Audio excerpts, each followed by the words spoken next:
Mr. President, The senator from Arkansas. I ask that we dispense with the quorum call. Without objection. Thank you, Mr. President.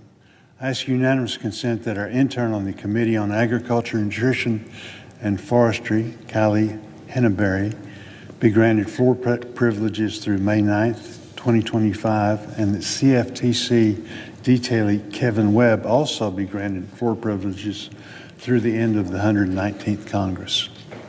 Without objection. Thank you, Mr. President. Mr. President, I'm honored to speak on the floor of the Senate and support Brook Rollins to be Secretary of Agriculture. The Senate will vote on her nomination to this cabinet position today, and I encourage my colleagues to vote yes. America's farmers, ranchers, foresters need a leader at USDA who will be an advocate for their livelihoods in rural America and be a strong voice to address the pressing needs of our agricultural community. Brook Rollins is that person. In her hearing before the Senate Agriculture Committee, she pledged to do everything within her ability to ensure that our farmers, ranchers, and rural communities thrive. And we know she will follow through on that because rural America helped shape her into what she is today. She's leading a life of service that began with membership in her small town Texas FFA chapter and continues to credit her FFA advisor for his support and mentorship in her agriculture career. She invited him to attend the nomination hearing before the Senate Agriculture Committee last month, along with the Texas State FFA officer team she served with in high school. Texas Governor Rick Perry knew Brook Rollins had a heart for Texas farmers and invited her to join his policy team where she advocated for agriculture. She continues that passion today. Her executive leadership during the first Trump administration and her regular collaboration with President Trump make her uniquely qualified to serve in this position and advocate for family farms. She understands the significant responsibility of this role during one of the most economically challenging times for agriculture producers. Hardworking farmers who grow our food are struggling to operate, let alone make a profit in this current economic climate. High inflation and steep input costs far outpacing depressed market prices have put many farm families on a course towards bankruptcy, with multi-generational operations fighting to continue their family legacy. In December, Congress approved natural disaster and emergency assistance to help producers obtain critical operating loans for this crop year. Ensuring delivery of this aid will be one of her first priorities as Secretary. I'm confident she will pursue policies to help rural American live up to its potential. While we first met during the first Trump administration, I've had the opportunity to get to know her better during her confirmation process, and she has demonstrated her enthusiasm for being a voice for small-town American and agriculture producers. I'm grateful she is willing to take on this big responsibility and willing to be part of the solution to help rural America at this time of unprecedented challenges. As chairman of the Senate Agriculture Committee, I've met with farmers, ranchers, and agricultural stakeholders from all over the country, and they have been sounding the alarm of the dire circumstances they face in producing a safe, affordable, and abundant supply of food. Farmers from my home state of Arkansas shared with the committee last week about the difficult conversations they are forced to have right now about continuing their multi-generational farms and risking their family's future in the industry. Unfortunately, this is a conversation many more farm families across the country will have if we do not act quickly. Congress must deliver an updated 5-year farm bill that modernizes the safety net in order to maximize liabilities in order to minimize the liabilities farm families take on when they plant their crops. Food security is national security. Our country is blessed to have grocery stores stocked with food to put on our tables. This is the result of the hard work of our farmers and ranchers. These producers need the tools to be successful and continue to grow the food, fiber, and fuel our nation depends on. I know Brook Rollins shares my commitment to enhancing the policies that help farm families and rural communities thrive. Given her executive leadership, she is well prepared to hit the ground running, and she walks through the doors of USDA as Secretary and deliver the certainty and predictability our producers need. I look forward to working with her to strengthen rural America and the men, women, and families who call it home. I also want to thank everyone on both sides of the aisle in making it such that we could do this in such a expeditious way. It took a lot of cooperation. I think it just shows how important our farmers are to both Democrats and Republicans. It's one of the few areas that's not a partisan issue. It's all about helping the men and women that work so very hard to provide the food that we need. So with that, I yield back.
Mr. President. Majority Leader. Mr. President, anybody who knows me well knows that I say this a lot, and that is that agriculture is the lifeblood of South Dakota and the lifeblood of our country. And farmers and ranchers are hard at work every single day to feed America and the world. But what I hear lately from farmers and ranchers is not good. Agricultural producers across the country have faced strong headwinds in recent years. Higher input costs, high interest rates, lower commodity prices, all leading to declining farm income year after year. Natural disasters have struck many of our farm regions, and the bird flu continues to ravage agriculture across the country. Of course, the last few years, the Biden administration was hardly much help. It imposed burdensome regulations like WOTUS, or Waters of the United States, that threatened to devastate the farm sector. The administration put expanding market access on the back burner while our agricultural trade deficit grew to record levels. And their profligate spending led to inflation that hit farmers and ranchers especially hard in the form of higher input costs. Meanwhile, Democrats here in Congress failed to prioritize a modernized farm bill to support agriculture through these challenges.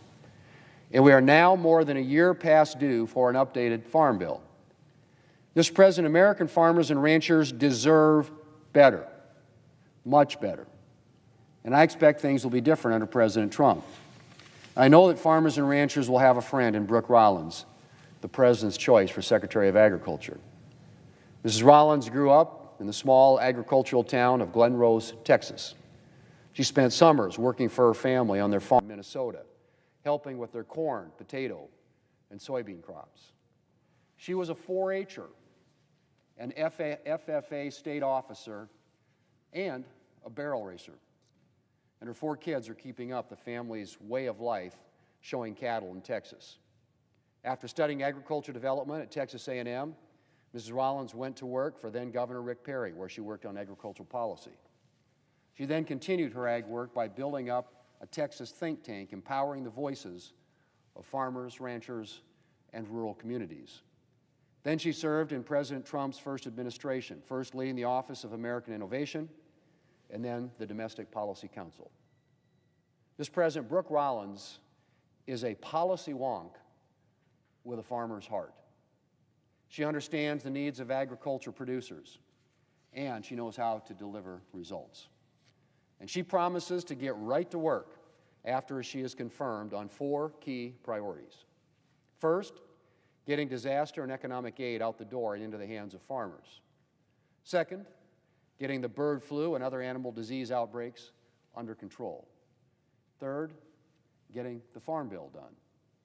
And finally, revitalizing the U.S. Department of Agriculture to focus on its core mission and put America and American agriculture first. Mr. President, I'm looking forward to working with Mrs. Rollins on these key priorities. Under this Republican majority, delivering a modernized Farm Bill is a priority. And I'm glad that Mrs. Rollins has pledged to work with Congress on one of the top Farm Bill needs, which is strengthening the farm safety net, which is essential to keeping existing operations going and encouraging the next generation of producers to get started. I was also pleased to hear Mrs. Rollins acknowledge the need to improve management of national forests. The Black Hills National Forest, among others across the country, has seen its timber industry decimated by bad management policies. So I look forward to working with USDA under Secretary Rollins to provide relief from the dire situation in western South Dakota. And I'm encouraged as well that she will prioritize getting disaster and economic assistance out the door.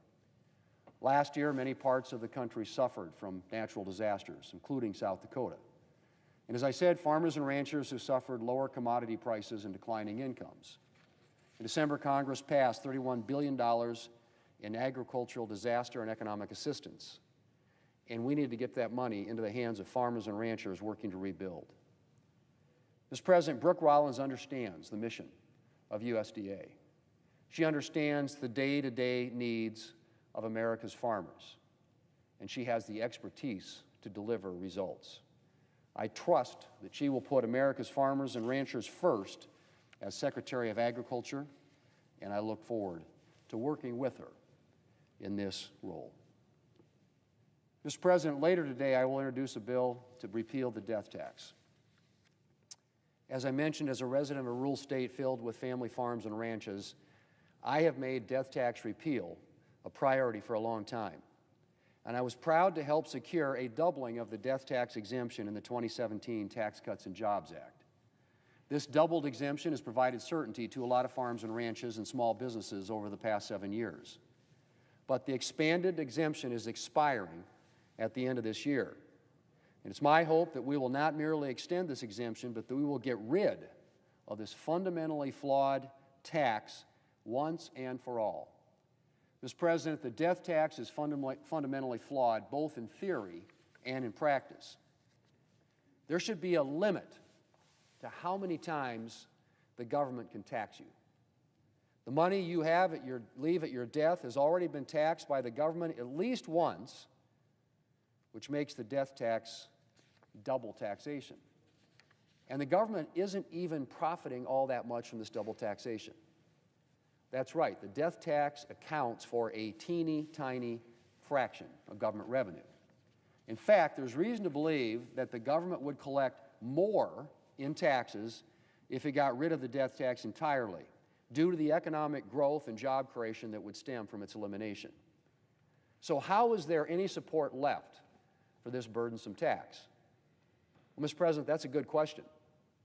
For some, of course, heavy taxation is axiomatic. Do well, their thinking runs, and the government should come after you. Some think that you shouldn't be able to pass the results of hard work down to your children upon your death. Well, Mr. President, death tax proponents tend to talk as if the death tax only affects the extremely wealthy. But nothing, of course, could be further from the truth. The death tax can sweep up those who have very little in the bank, notably family farms and ranches and family businesses. How? Well, farming and ranching is often a cash-poor business. A farmer might have substantial-looking assets on paper, but the vast majority of that is land and farming equipment. Only a small fraction of it is money in the bank. On top of that, farmland can often be valued at a level that is inconsistent with its agricultural productivity value. A farmer might have land with a substantial value on paper, but the crop yield on that land could be worth far, far less. So what happens when a farmer or rancher dies and his estate is subject to the tax? There's a very good chance that his liquid assets, in other words, the cash that he has available in the bank, won't come close to covering the tax bill from the federal government. And the only alternative for his heirs may be to start selling off land or farm equipment to pay the tax. In some cases, they will be able to keep the farm, just a smaller version of it. In others, they may have to sell off the family farm entirely. The case is similar with family-owned businesses. The owner might appear to have substantial-looking assets on paper, but only a small fraction of that may be money in the bank. The vast majority may be tied up in the business. And once again, when the federal government comes around demanding a huge portion of this individual's taxable estate, there may not be anywhere close to enough money in the bank to pay the tax. To pay the federal government, the owner's descendants will have to sell off part or all of the family business. Now, Mr. President, family farms and ranches are the lifeblood of rural communities in South Dakota. They're a source of jobs. They provide support for local businesses. They help build up local schools and local infrastructure. Losing a local farm can hit rural communities very, very hard, especially when that farm or ranch is bought up by an out-of-state business with few ties to the community and limited interest in building it up. And Mr. President, it's not just those who actually get hit by the estate tax who suffer. A lot of family farms and ranches and family businesses spend a lot of time and money on estate planning to avoid being hit by this tax. That's time and money that could have gone into building their business, investing in new equipment, hiring new workers, and the list goes on. Some set aside capital to prepare for the death tax, capital that, again, could go into building up the farm or ranch or hiring new workers for the family business. As one of my Democrat colleagues, the senior senator from Washington, said a while back, and I quote, "The estate tax is bad for businesses, it is bad for workers and new job creation, and it is bad for our communities who are watching their local family-owned businesses get swallowed up by large corporations," end quote. Well, Mr. President, as I said, we protected a lot more family farms and family businesses by doubling the death tax exemption in the Tax Cuts and Jobs Act back in 2017. But we didn't protect them all. And those we did protect will lose those protections at the end of this year. It is time to end this punishing and burdensome tax once and for all. I want to thank my Republican colleagues who have joined me in sponsoring this legislation. And Mr. President, I hope that 2025 will be the year that we permanently bid farewell to the death tax. Mr. President, I yield the floor, and I suggest the absence of a quorum. Clerk will call the roll. Ms. Also Brooks.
Ask unanimous consent to vacate the quorum call. Without objection. Mr. President, I ask unanimous consent that I be permitted to speak for up to 15 minutes, Senator Crapo for up to 5 minutes, and Senator Schumer for 2 minutes prior to the scheduled votes. Is there an objection? Without objection. Mr. President, late into the night, senators spoke on the Senate floor about why Robert F. Kennedy Jr. is the least qualified nominee to ever be tapped as America's chief health officer. On issue after issue, Mr. Kennedy has demonstrated a profound lack of knowledge at best and deeply dangerous views at worst. Mr. Kennedy has refused to tell Americans how we would manage health care issues that they're deeply worried about: vaccine safety, women's reproductive health, drug pricing, and affordable health care, to name a few. This leaves, Mr. President, millions of Americans alarmed about the future of health and science in America. Last week, 2 Oregon medical students approached me to talk about Mr. Kennedy's nomination. These medical students told me they were less concerned about the damage Mr. Kennedy would do as HHS Secretary in the weeks and months to come. These medical students are not only worried about the prospect of losing cures, treatments, and medical breakthroughs if Mr. Kennedy is confirmed. These medical students from Oregon told me that his unwillingness to take science and medical data seriously is going to harm science for decades to come. So I asked my colleagues to think about those medical students' words. Is that a legacy you want to leave behind as a result of supporting Mr. Kennedy? Senate Democrats have been making this exact case. In his hearing before the Finance Committee, I asked Mr. Kennedy to square his anti-vaccine views with more recent statements designed to appease a number of our senators who are quite nervous about his nomination. In his testimony, he used the fact that his own children were vaccinated to prove he was not anti-vaccine. But the record shows that just a few years ago, he said he would, quote, do anything and pay anything to go back in time in order to prevent them from getting those vaccines. Elsewhere in his testimony, Mr. Kennedy stated he was not anti-vaccine, but rather pro-safety. But about 18 months ago, he said on a podcast, and I quote, "No vaccine is safe and effective." In other words, Mr. President, in the Senate Finance Committee, we brought the evidence, we brought the receipts, and Mr. Kennedy said nothing to actually disavow his prior statements. He stuck by the time-worn tactics of a conspiracy theorist. Always ask for more evidence and never accept the evidence that's placed in front of you. Even some of my colleagues on the other side of the aisle are now deeply disturbed by Mr. Kennedy's refusal to entertain evidence that would require him to change his mind on vaccine safety. Nevertheless, it sure looks like my Republican colleagues have bowed to pressure from Donald Trump and are poised to hand Mr. Kennedy the platform he has been seeking for 2 decades to push fringe views. So before the Senate votes, I'd like to take a moment to talk a little bit about the fights ahead on health care. Republicans in the House are already pressing ahead this morning with their plan to kick millions of Americans off of their health insurance in order to fund more tax cuts for those who are very wealthy. And as HHS Secretary, Mr. Kennedy is going to be a key player in this effort.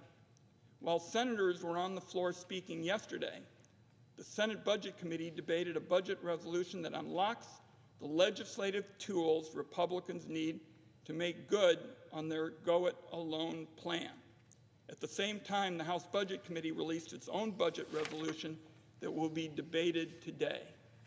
Mr. President, what is clear in both of these blueprints, in their game plan, is that Medicaid cuts are at the top of the list. 81 million Americans rely on health care coverage under Medicaid, and the CHIP program for kids. Those people are folks with disabilities, low-income families, seniors, and of course children. The damage and destruction to American families if Republicans go through with their plans to gut Medicaid cannot be overstated. Take nursing homes, for example. 2 out of 3 nursing home residents are currently being covered for their health care by Medicaid. Imagine you visit your mom in her nursing home in the months after the Republican bill makes steep cuts to Medicaid. Your mom complains there are fewer and fewer staff. She had to wait more than an hour after calling for help to use the bathroom on several occasions. Next time you visit, she tells you some of the new staff don't have time for her. You learn that the facility no longer has the resources to conduct background checks and that they're desperate for workers. A few weeks later, the facility manager pulls you aside to deliver some bad news. Her nursing home can no longer accept patients with Medicaid after steep federal cuts to the program. Unless you can find another facility that accepts Medicaid, you've got to pay the high monthly cost out of your own pocket. Suddenly, and with no warning, you've got impossible options. Either you scramble to find the money to cover a new facility that costs thousands of dollars a month, or you bring your mom home with you. So between holding down a full-time job and raising young kids, suddenly you have to deal with making sure that your mom gets full-time care, and that requires nursing assistance around the clock. Unfortunately, this case I described is something you see in every nook and cranny of America. I know that from my days as co-director of the Gray Panthers. And I know that many of your friends and neighbors with aging parents and grandparents in nursing homes are facing the catastrophe that I've just described. Now, Republicans are going to do somersaults to disguise their cuts to Medicaid, and they're going to describe it in health care lingo that they think plays well with people. For Republicans, every single child, senior, or family struggling to pay the bills that gets denied coverage is a win. And that brings us to Mr. Kennedy. During his confirmation hearing on everything from abortion to vaccines to Medicare and Medicaid, Mr. Kennedy was given ample opportunity to go on the record about how he would improve these programs, bring down costs, save taxpayers money, and improve care. Instead, he showed a complete lack of understanding of the basics of Medicaid and how it functions. I personally believe it shouldn't be too much to ask for the future CEO of Medicaid to understand how important it is to provide affordable coverage for millions of families. Republicans, with Donald Trump at the helm, are steering our country toward a health care cliff. Their ultimate objective is to take away Medicaid from as many people as they can. Colleagues, so much for making America healthy again. What the American people need is a leader who will be the voice of reason in the room as Trump and his assistants in Congress start slicing and cutting. Our country needs a leader at Health and Human Services who's actually going to work to improve care and lower costs, defend the reproductive freedoms of families, and listen in particular to facts and science. The American people have no reason to believe, based on the record, the evidence that the Senate Finance Committee has accumulated, to believe Mr. Kennedy will be that leader. There is no question the health care system in America needs reforms. It's falling short, and Democrats want to work in a bipartisan way on those issues. We are disillusioned by a system that puts profits over patients in too many circumstances. Nobody on this side of the aisle is arguing for the status quo. But the solution, colleagues, and I'm closing with this, does not lie in Donald Trump's, quote, concept of a plan to make our country less healthy, less safe, and less successful. When kids are kicked off their Medicaid coverage and forced to go without basic medical care and grow up with chronic illnesses that leave them in a lifetime of pain and suffering, Republicans are going to regret any vote they give to Robert Kennedy. When seniors are told they have to vacate their nursing homes because it no longer accepts Medicaid, Republicans again will regret a vote for Robert Kennedy. when families are struggling to pay the bills and they're landed with a mountain of medical debt because their kid got sick and they were kicked off their insurance, finally Republicans will regret any decision they give, any vote they give to Robert Kennedy. Mr. Kennedy will no doubt be right alongside Republicans, a willing participant in this future for health care that I've described today that is really stepping back from progress that has been made. I urge a no vote, colleagues, and I yield the floor.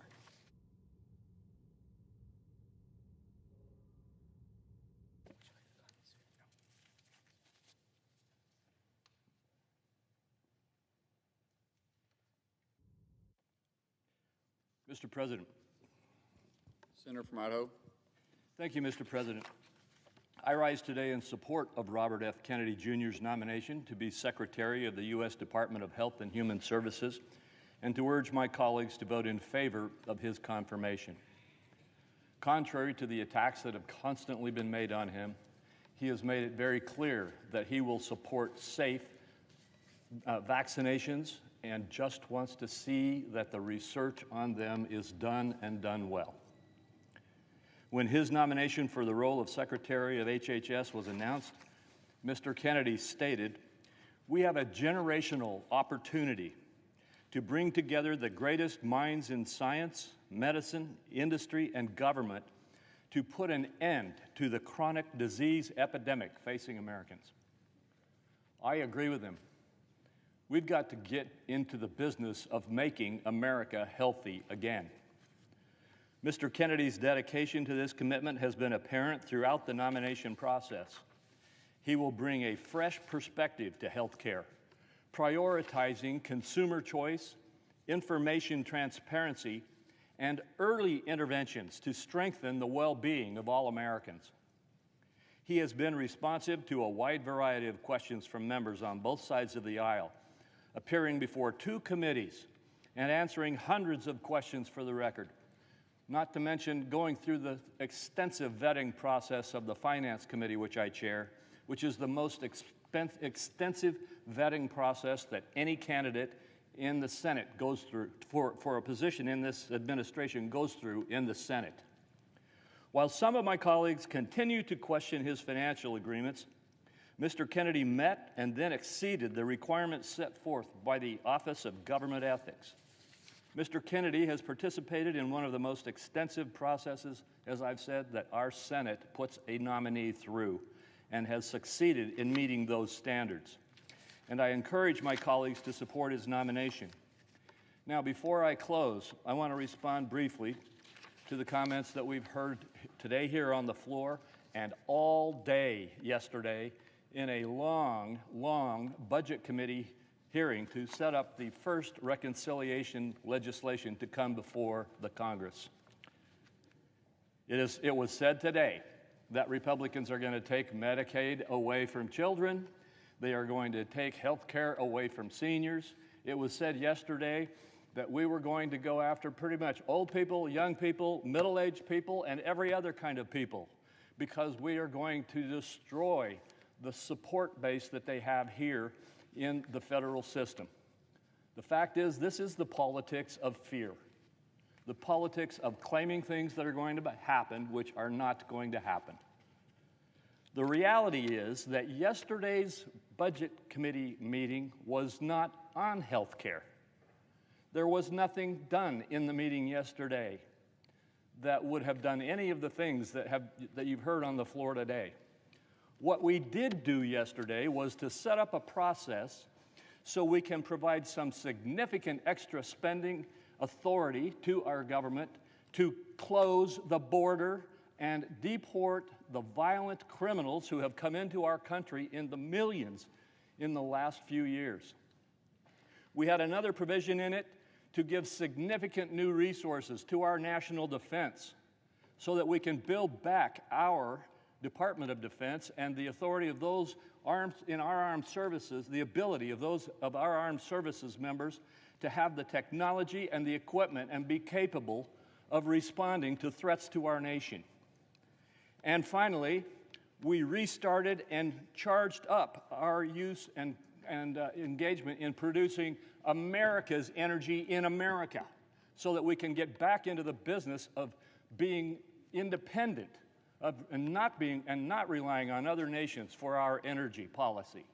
Those are the three things that we focused on in the committee yesterday.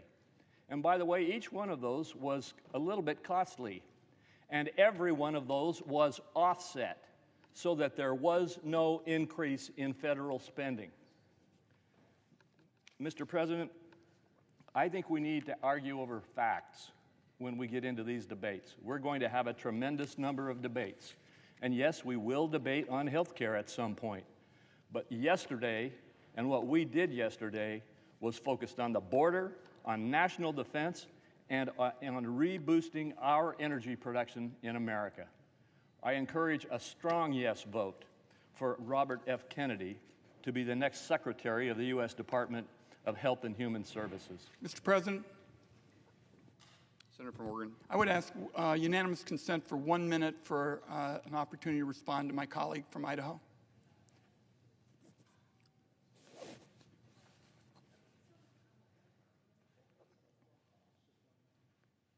Without objection. Thank you, Mr. President. I would only say to my friend from Idaho that he says this is not going to happen, that people are going to be safe and seniors on Medicaid and the like will be safe. I would just say to my colleague, it starts today. Today, in the other body of Congress, I'd say to my colleague, the process of setting in motion these cuts to essential health care services begins today. We can read about it in the publications about the congressional schedule. I look forward to working with my colleague when we can find common ground. But on this point that it's not going to happen, everybody's going to be safe, the efforts to cut these vital programs, including Medicaid, begins this morning in the other body, and I yield the floor. Could I have 30 seconds to just respond?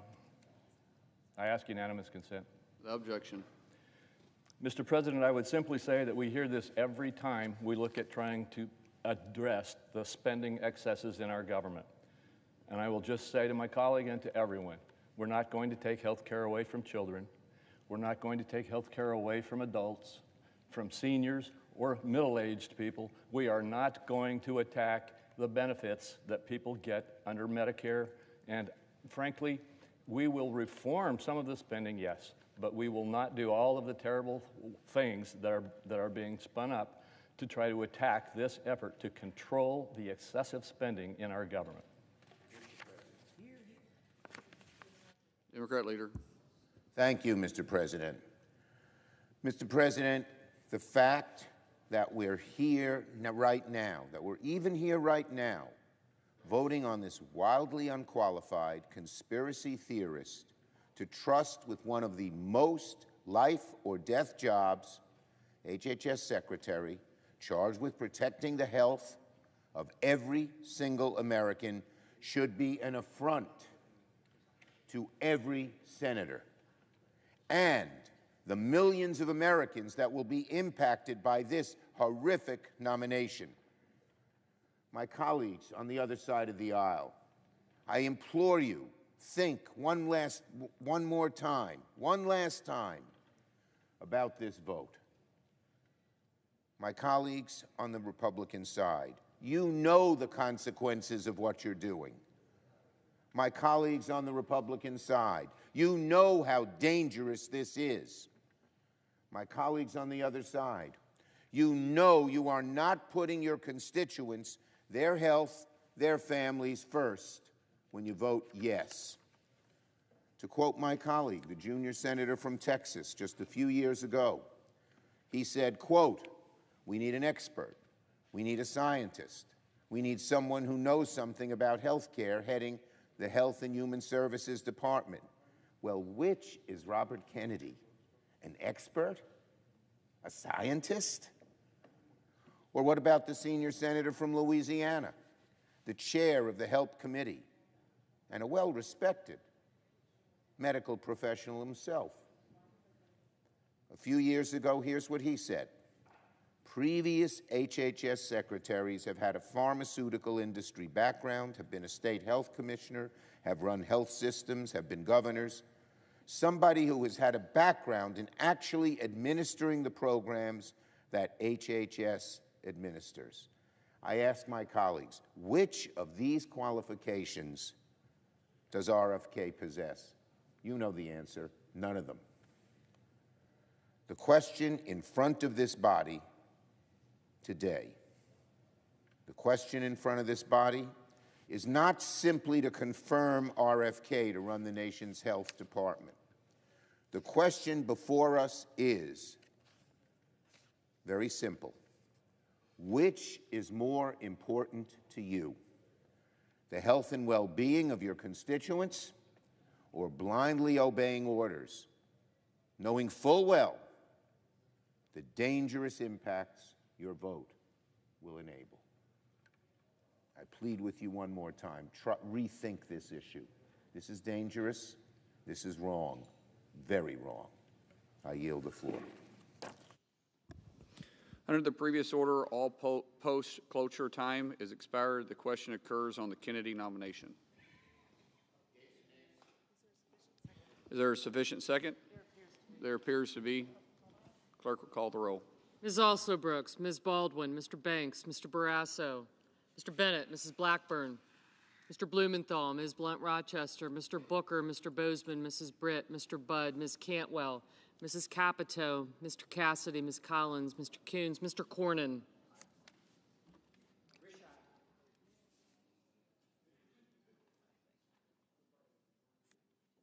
Ms. Cortez Masto. Mr. Cotton, Mr. Kramer, Mr. Crapo,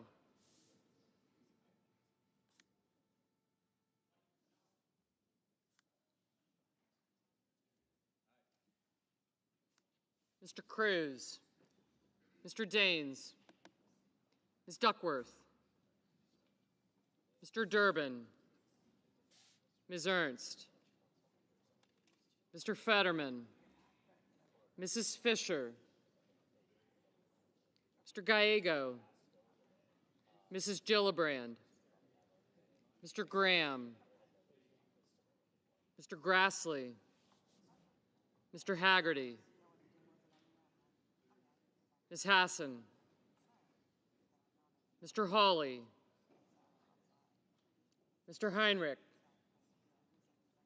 Mr. Hickenlooper, Ms. Hirono, Mr. Hoven, Mr. Husted, Mrs. Hyde-Smith, Mr. Johnson, Mr. Justice, Mr. Kane, Mr. Kelly, Mr. Kennedy, Mr. Kim, Mr. King, Ms. Klobuchar, Mr. Langford, Mr. Lee, Mr. Lujan, Ms. Lummis, Mr. Markey,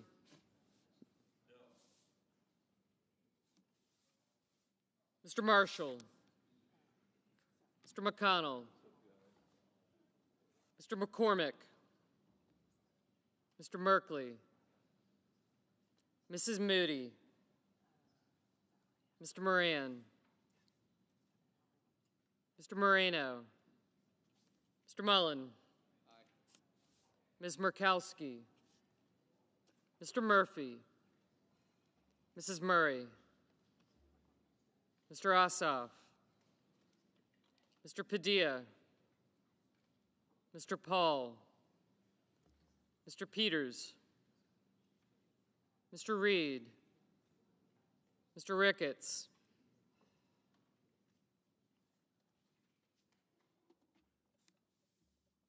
Mr. Risch, Ms. Rosen, Mr. Rounds, Mr. Sanders, Mr. Schatz, Mr. Schiff, Mr. Schmidt, Mr. Schumer, Mr. Scott of Florida, Mr. Scott of South Carolina, Mrs. Shaheen, Mr. Sheehy, Ms. Slotkin, Ms. Smith, Mr. Sullivan,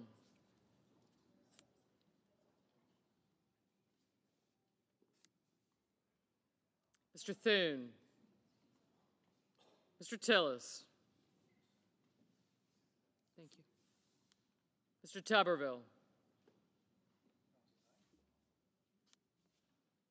Mr. Van Hollen. Mr. Warner. Mr. Warnock. Ms. Warren. Mr. Welch. Mr. Whitehouse. Mr. Wicker. Mr. Wyden. Mr. Young.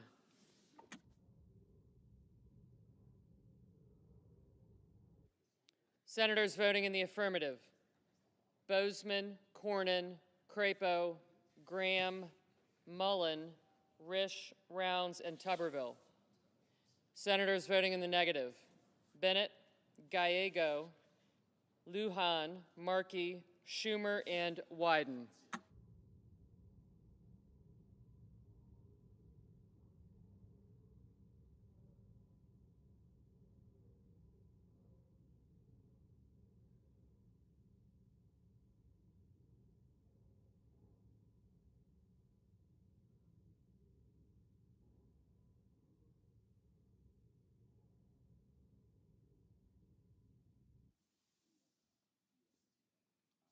Mr. Wicker, aye. Mr. Marshall, aye. Mr. Moreno, aye.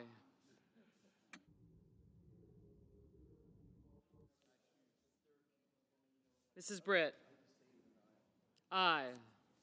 Mr. Heinrich, no.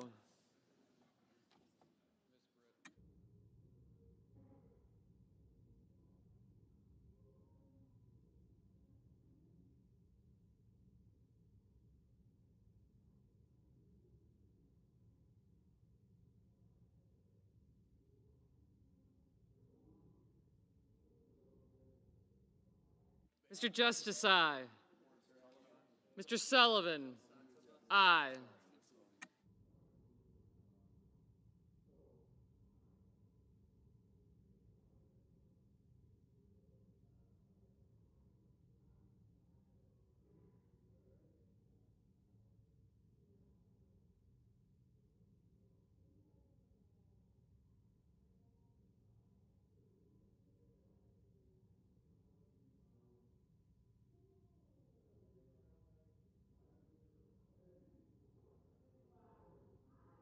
Mrs. Blackburn, aye.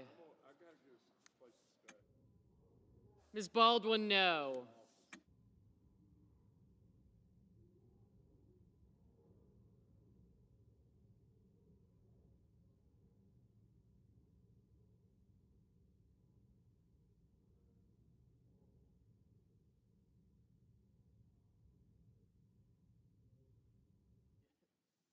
Mr. Murphy, no.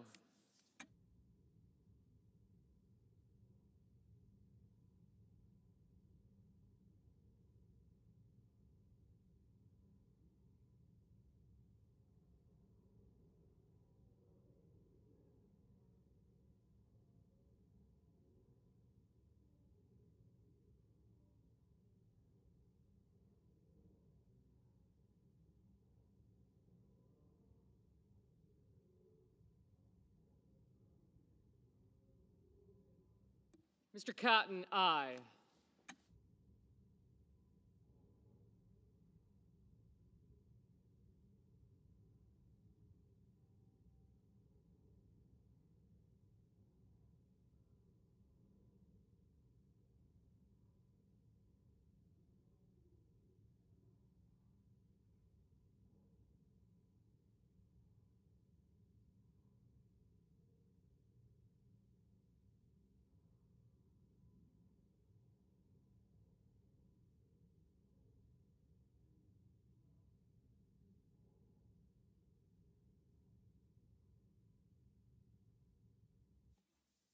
Ms. Also Brooks, no.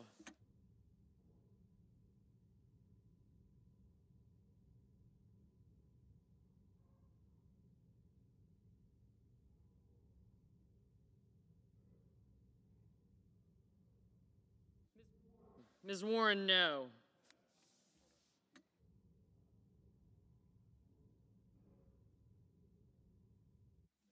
Mr. Young, aye.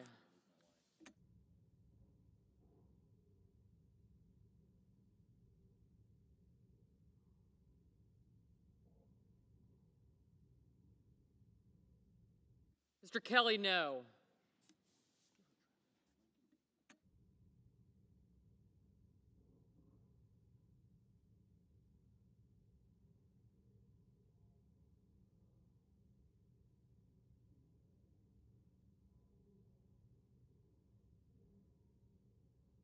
Mr. Johnson, aye. Ms. Ernst, aye.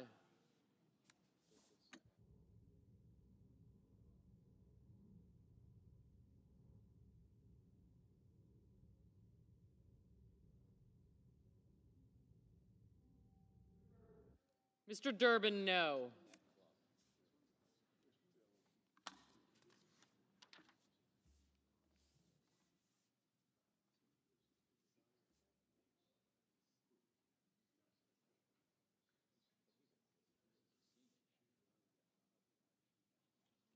Mr. Cassidy, aye.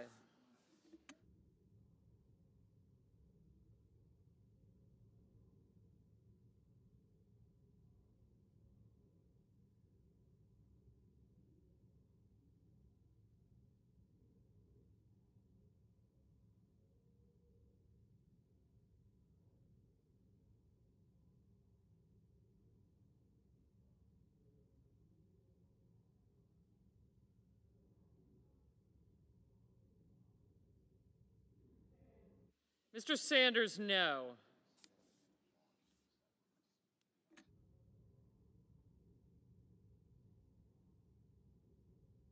Ms. Hassan, no.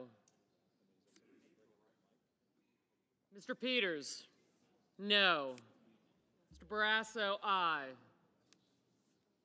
Mr. Reed, no.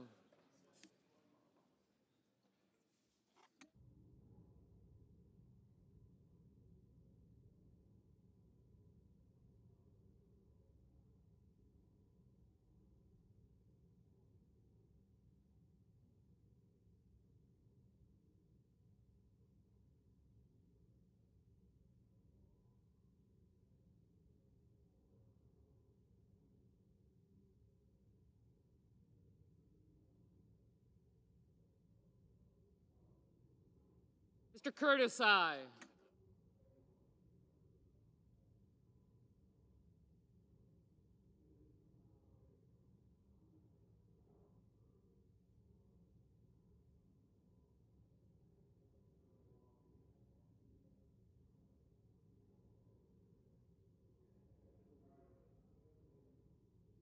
Mr. Ricketts, aye.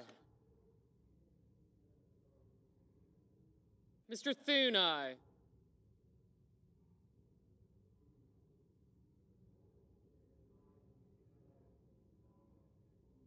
Mr. Ossoff, no.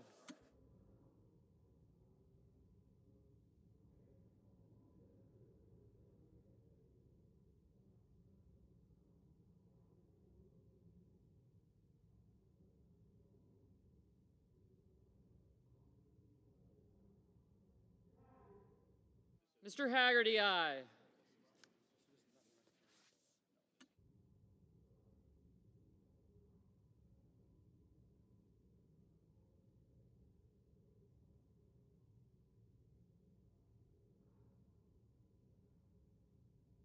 Mr. Van Hollen, no.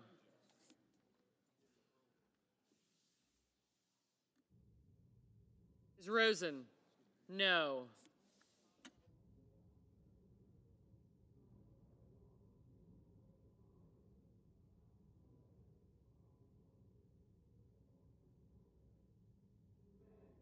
Mr. Banks, aye.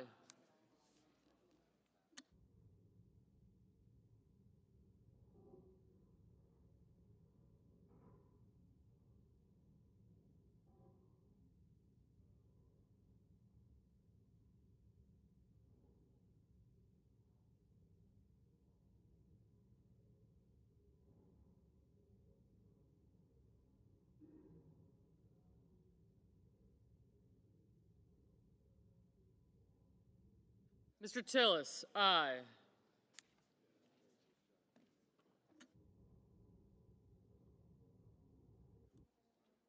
Ms. Duckworth, no.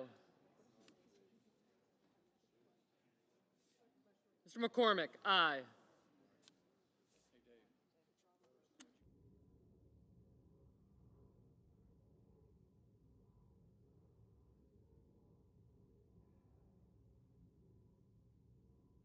Ms. Cortez Masto, no.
Mrs. Hyde-Smith, aye.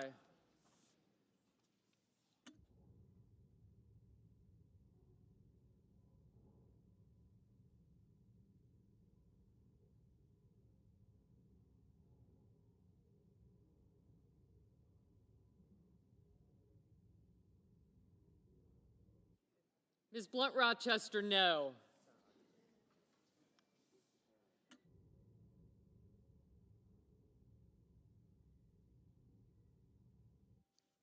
Ms. Collins, aye. I did, thank you.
Mr. Langford, aye. Mr. Sheehy, aye.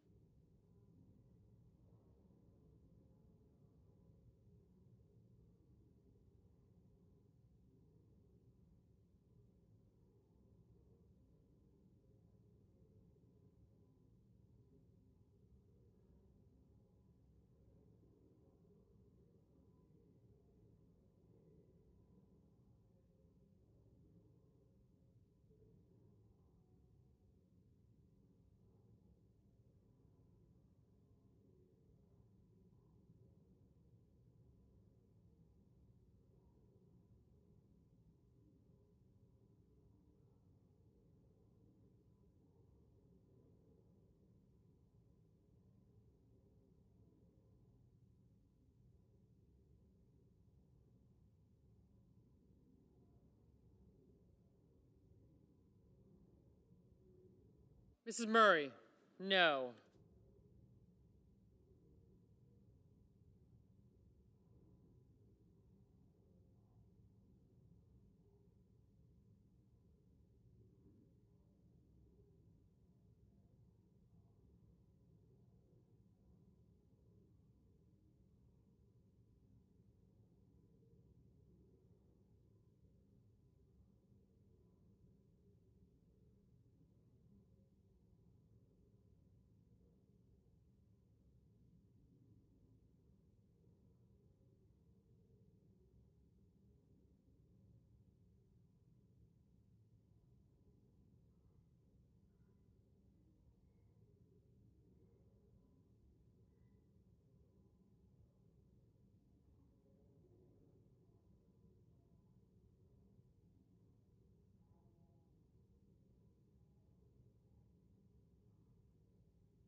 Mr. Hoven, aye.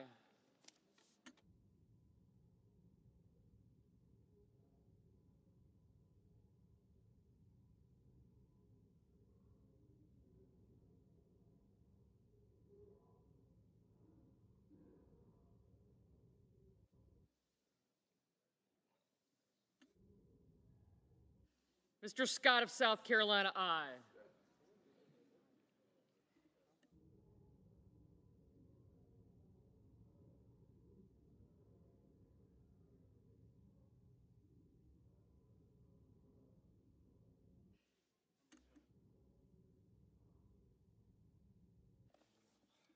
Mr. Merkley, no.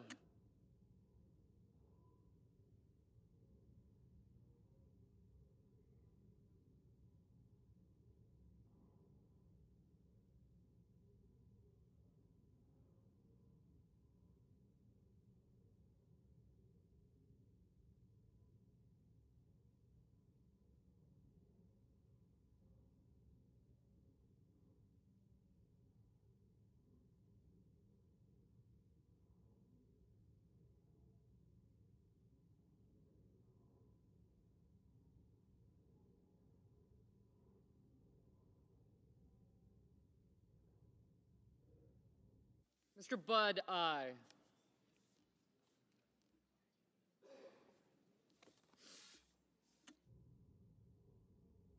Mrs. Gillibrand, no.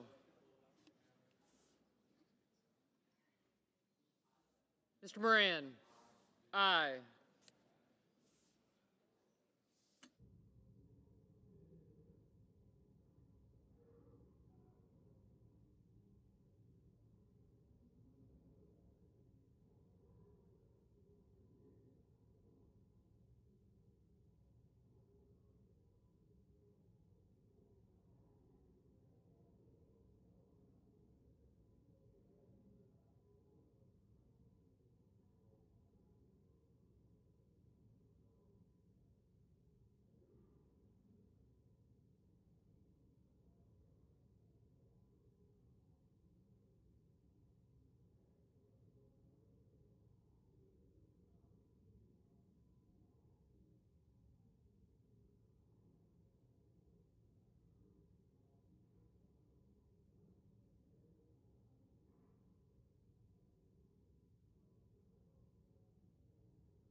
Mr. Fetterman, no.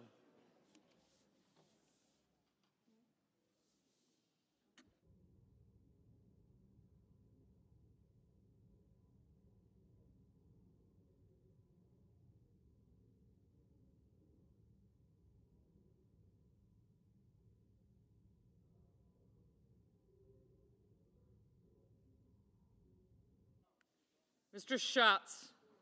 No. Ms. Smith? No.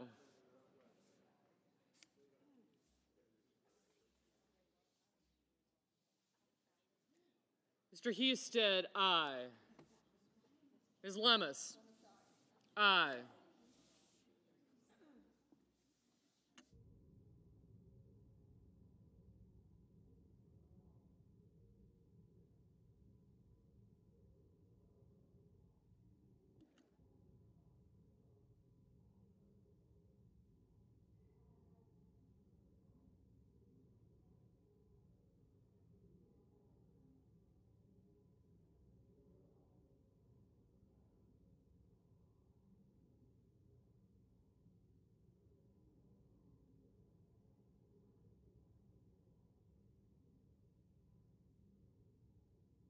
Mrs. Capito, aye.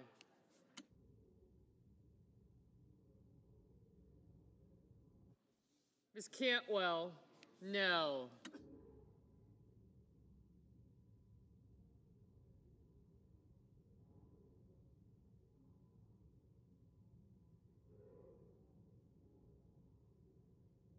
Mr. Kramer, aye. Mr. Kim, no.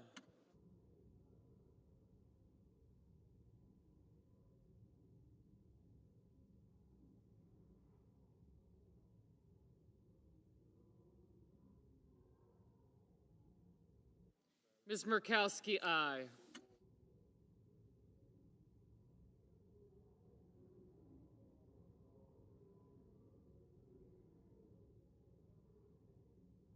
Mr. Coons, no.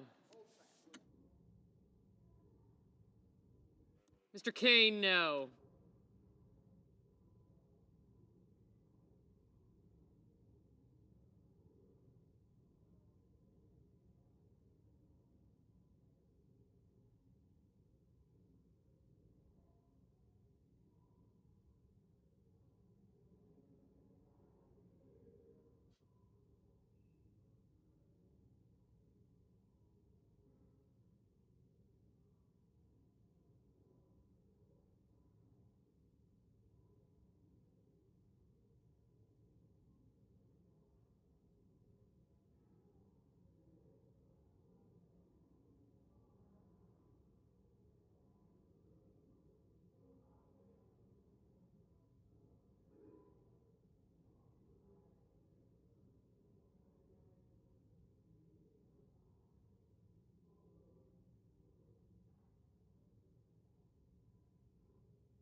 Mr. Warner, no.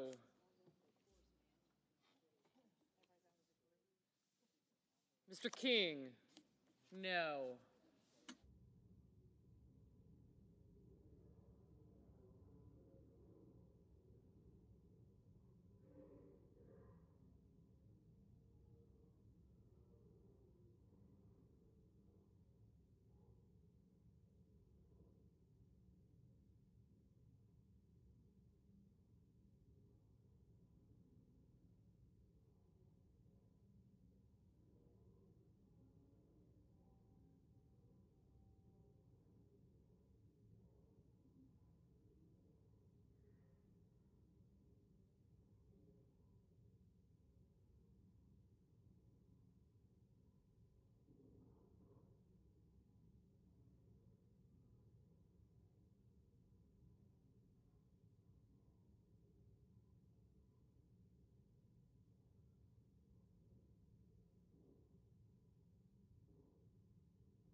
Mr. Warnock, no.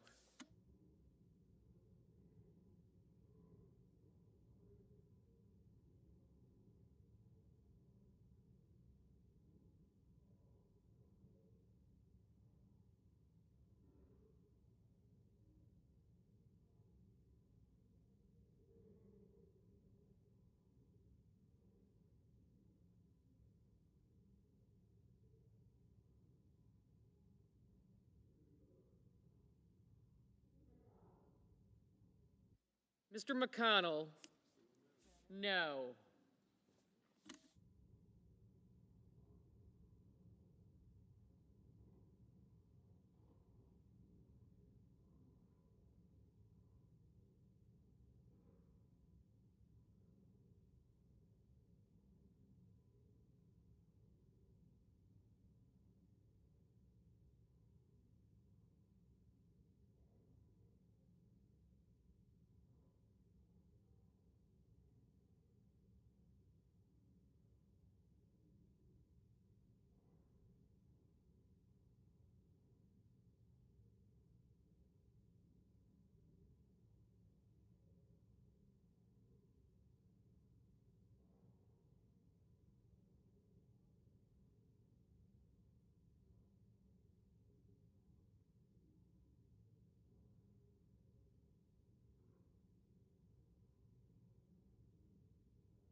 Mr. Schmidt, aye.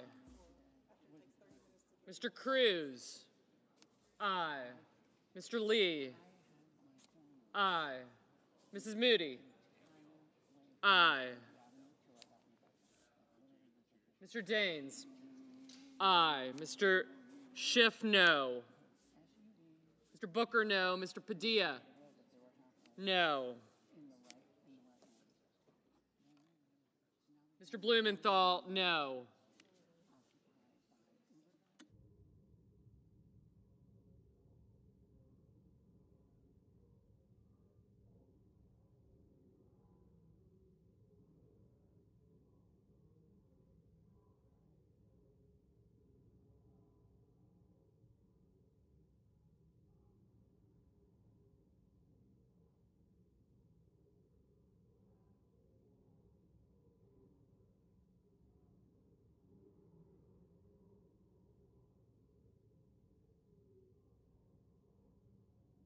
Mr. Hawley, aye.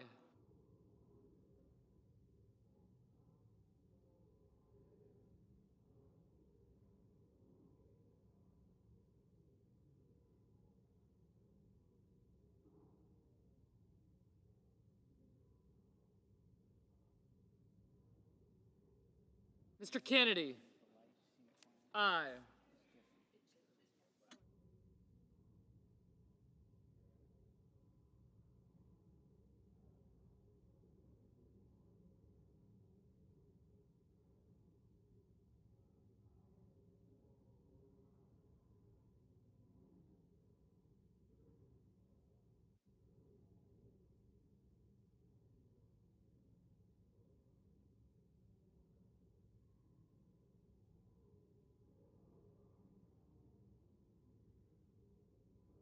Ms. Hirono, no. Mr. Grassley, aye.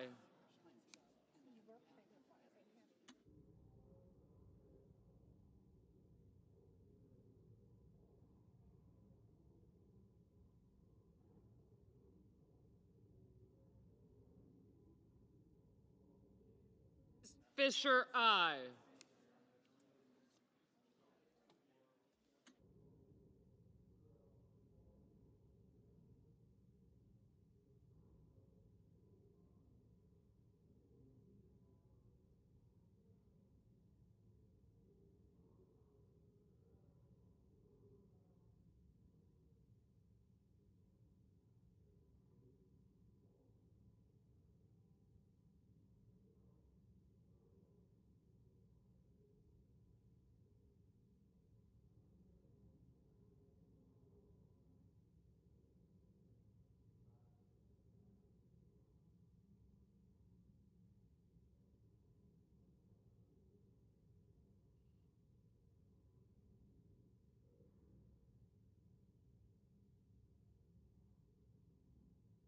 Ms. Slotkin, no.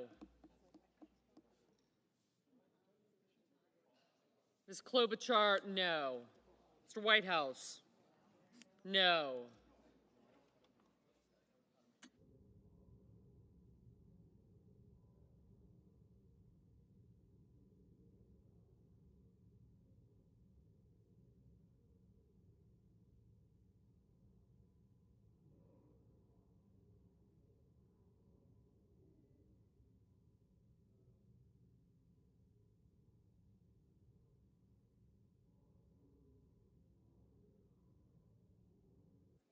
Mr. Hickenlooper, no.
Mr. Scott of Florida, aye.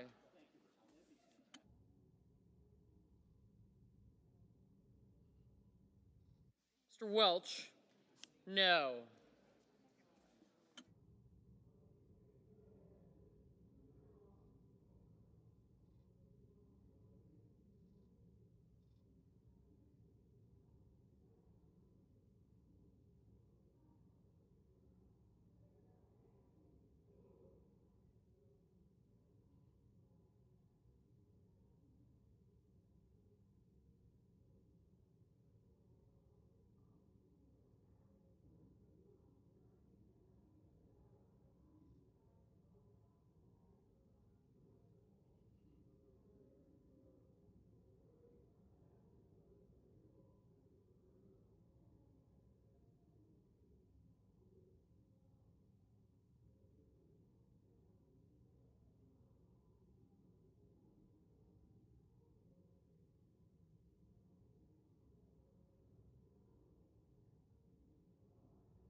Mrs. Shaheen, no.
Mr. Paul, aye.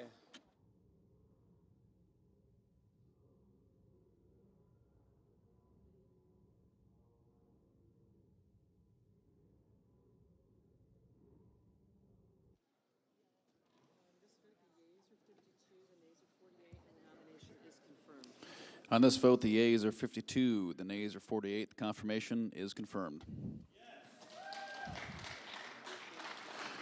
Just number 4? Yeah, but just number 4.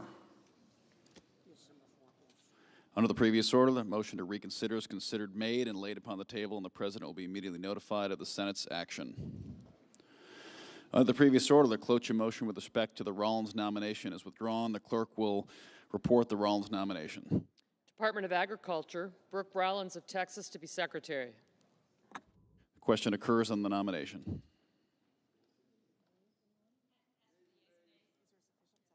Is there a sufficient second? There appears to be. Clerk will call the roll. Ms. Also Brooks, Ms. Baldwin, Mr. Banks, Mr. Barrasso.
Mr. Bennett,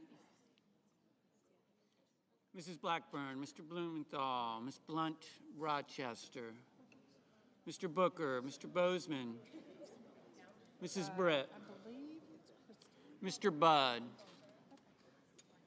Ms. Cantwell,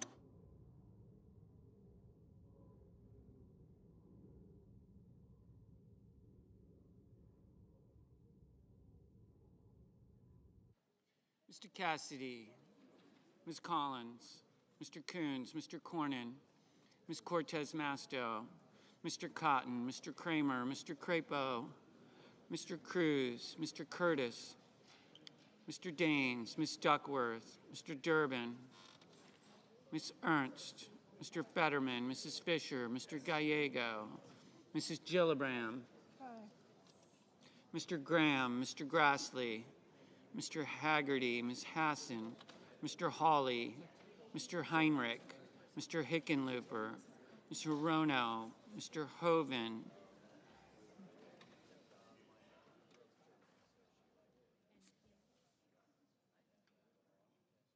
Mr. Husted, Mrs. Hyde-Smith, Mr. Johnson, Mr. Justice, Mr. Kane, Mr. Kelly, Mr. Kennedy, Mr. Kim, Mr. King, Ms. Klobuchar,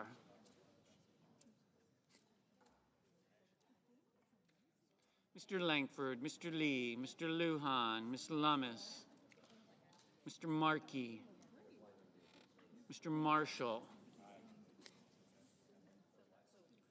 Mr. McConnell, Mr. McCormick, Mr. Merkley, Mrs. Moody,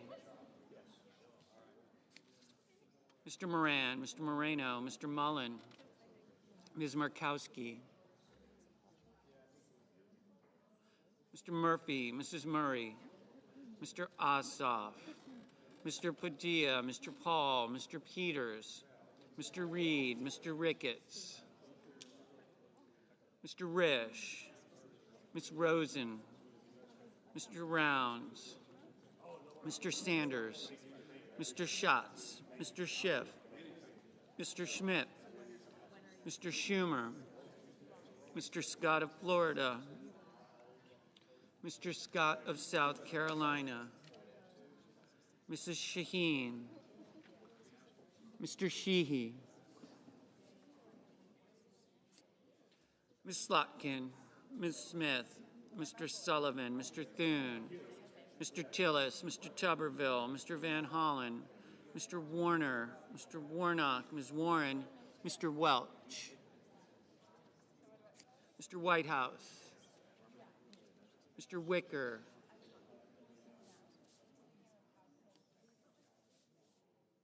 Mr. Wyden, Mr. Young.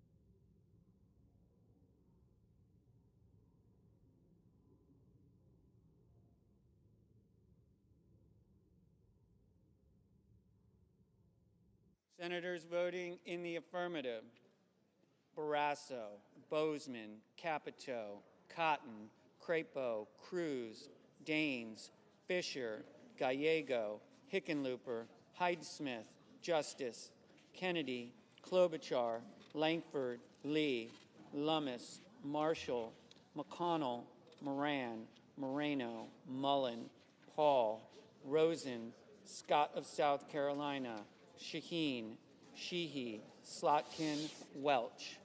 Senators voting in the negative: also Brooks, Blumenthal, Hirono, Kim, King, Lujan, Padilla, Smith, Whitehouse, and Wyden. Ms. Markowski, aye.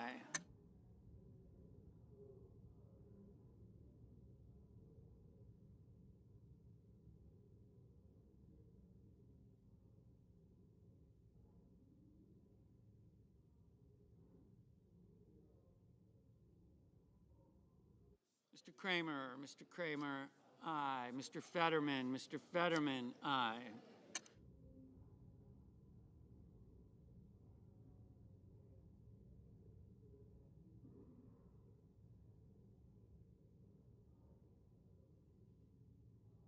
Ms. Collins, aye. Mrs. Gillibrand, no.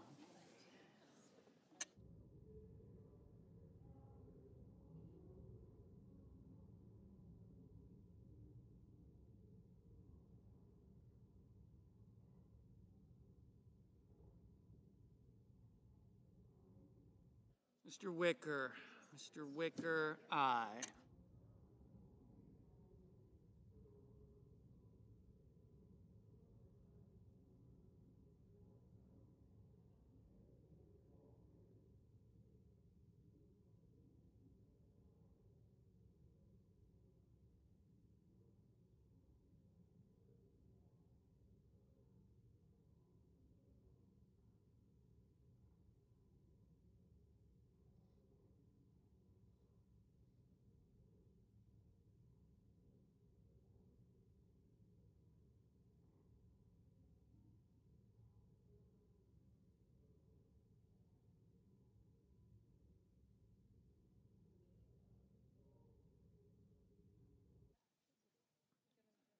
Mr. Schatz, no.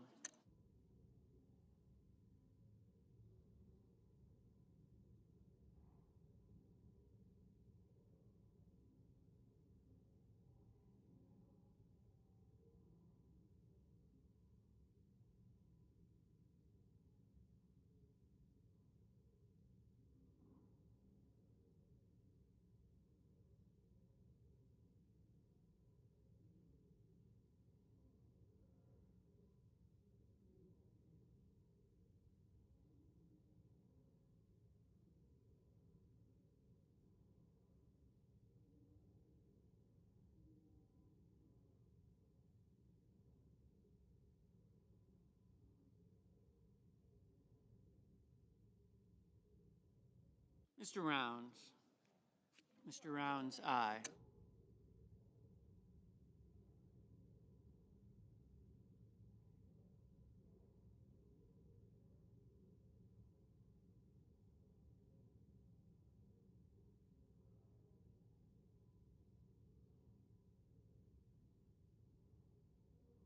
Mr. Ricketts. Mr. Ricketts, aye. Ms. Warren. Ms. Warren, no.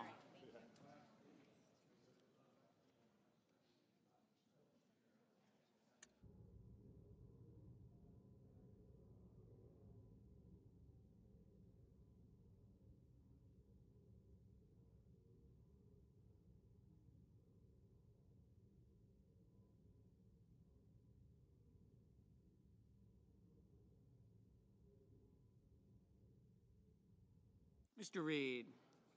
Mr. Reed, no.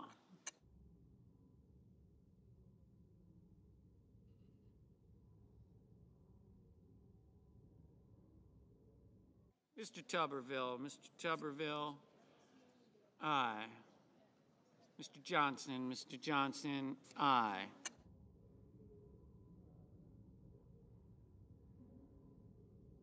Mr. Hoven. Mr. Hoven, aye.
Mr. Van Hollen. Mr. Van Hollen, no. Mr. Cornyn. Mr. Cornyn, aye. Mr. Kelly. Mr. Kelly, no.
Mr. Thune. Mr. Thune, aye.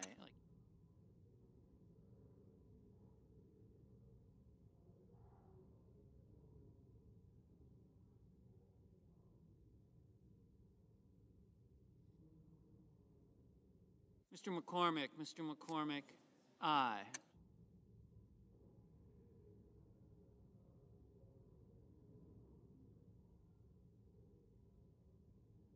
Mr. Graham. Mr. Graham, aye.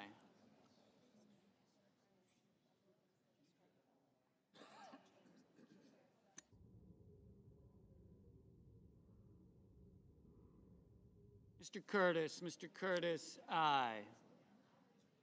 Mr. Grassley. Mr. Grassley, aye. Mr. Durbin. Mr. Durbin, aye.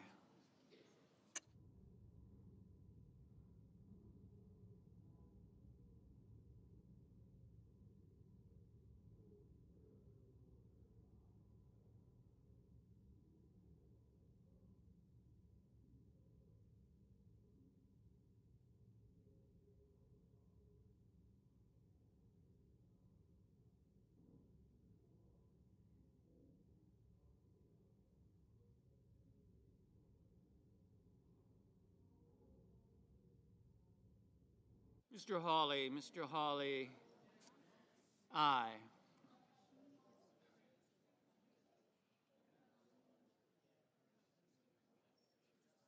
Mr. Banks, aye.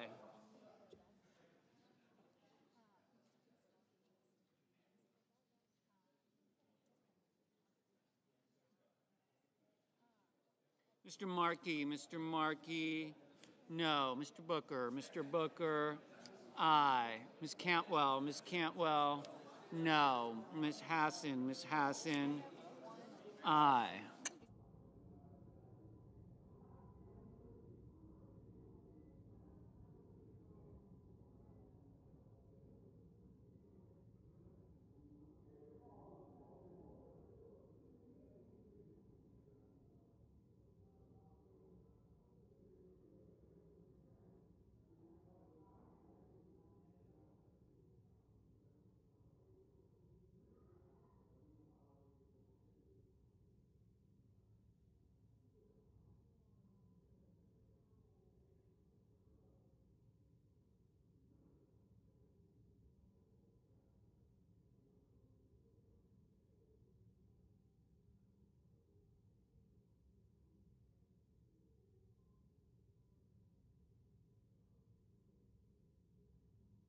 Mr. Cassidy, aye.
Mr. Young, aye. Ms. Duckworth, no.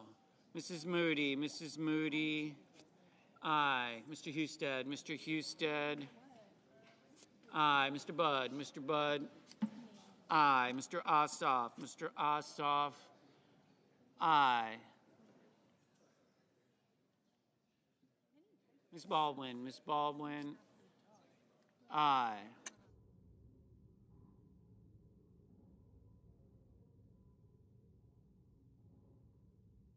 Mr.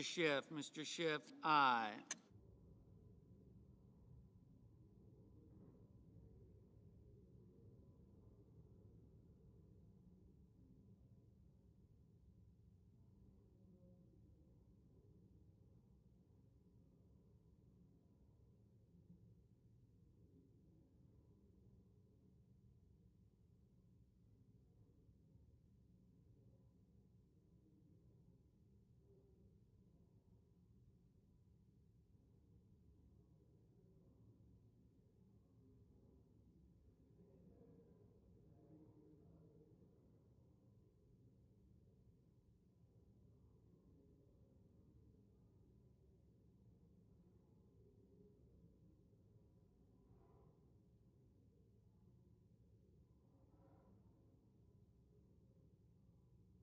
Mr.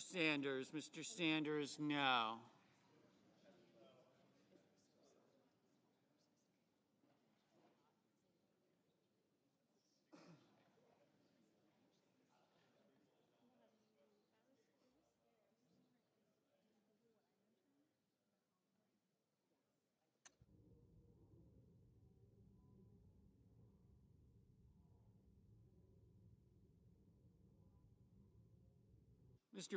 Mr. Peters, aye.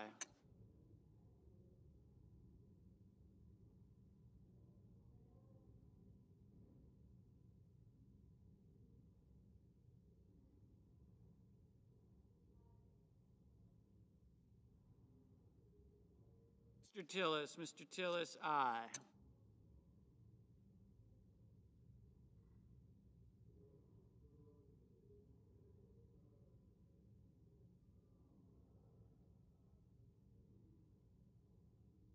Mr. Scott of Florida, aye.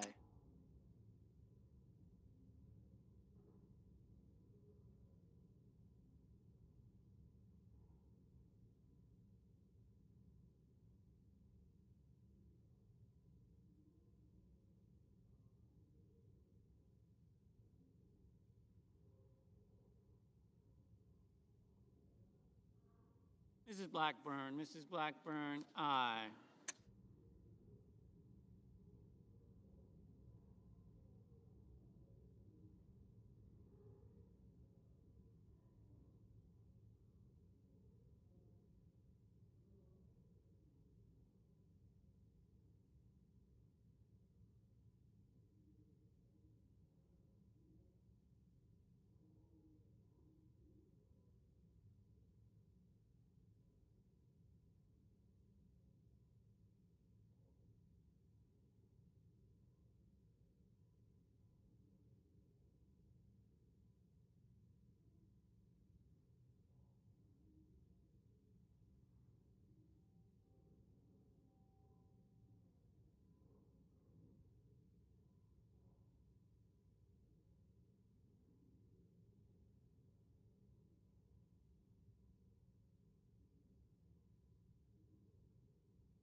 Mr. Haggerty, aye.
Mr. Schmidt, aye.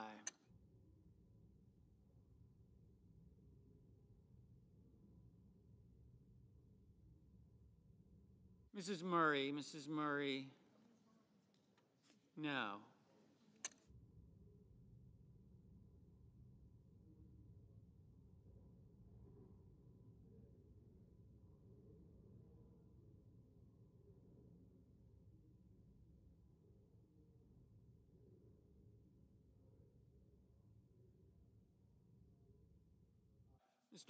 Mr. Bennett, aye.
Ms. Cortez Masto. Ms. Cortez Masto, aye.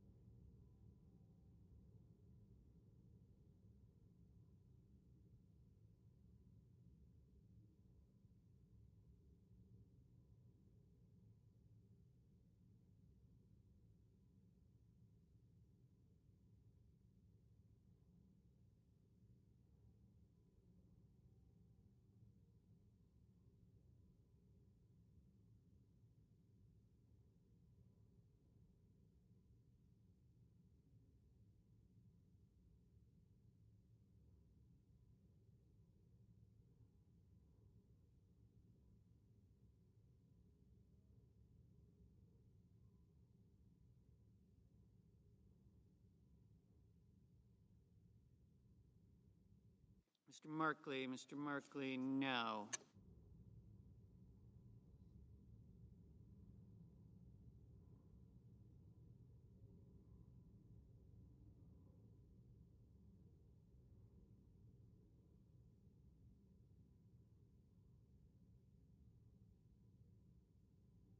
Mr. Murphy. Mr. Murphy, no.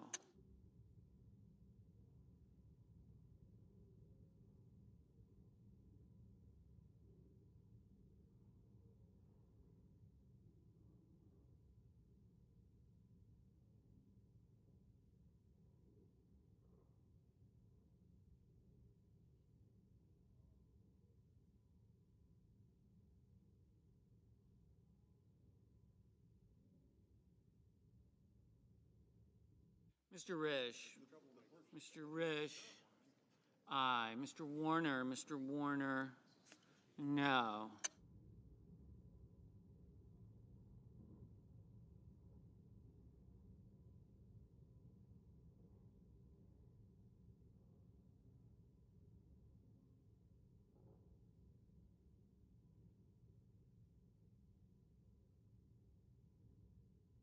Ms. Blunt Rochester.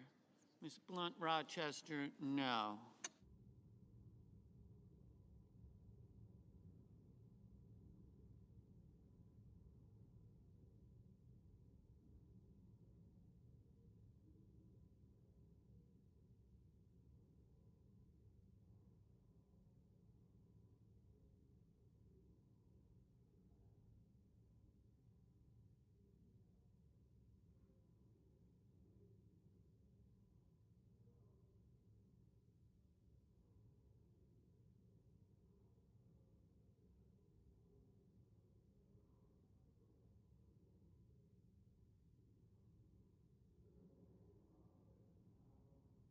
Mr. Sullivan.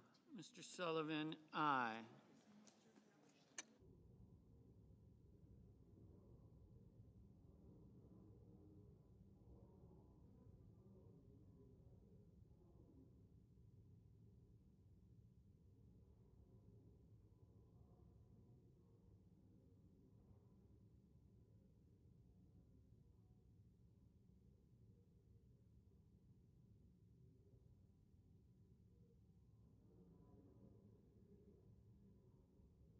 Mr. Kane, no.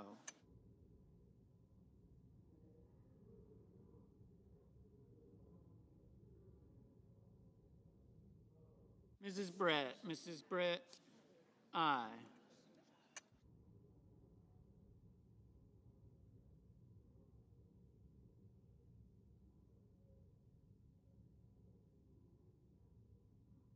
Mr.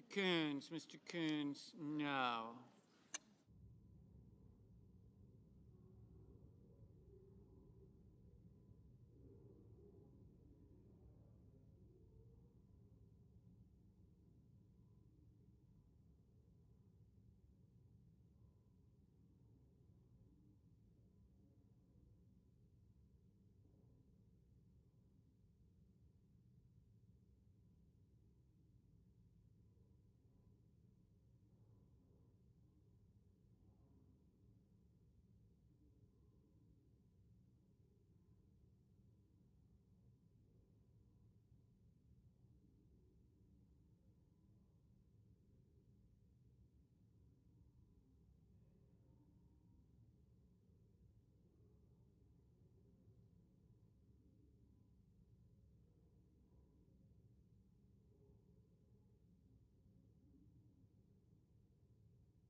Mr. Heinrich, no.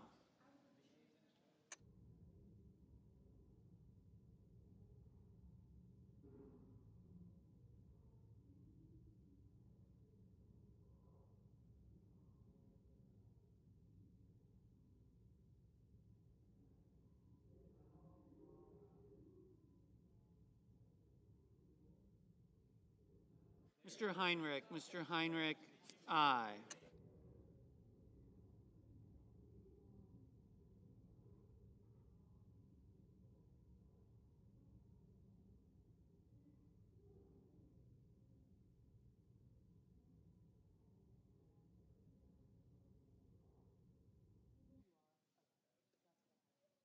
Miss Ernst, aye.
Mr. Warnock, aye.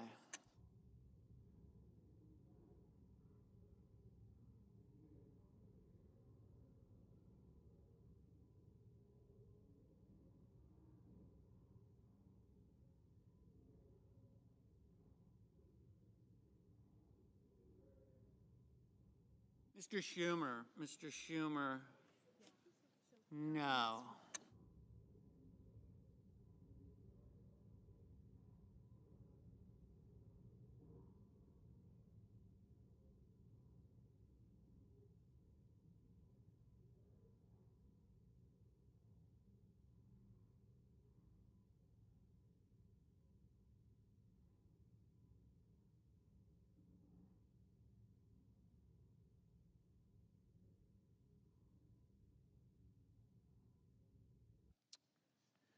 The yeas are 72, the nays are 28, and the nomination of Brook Rollins is confirmed.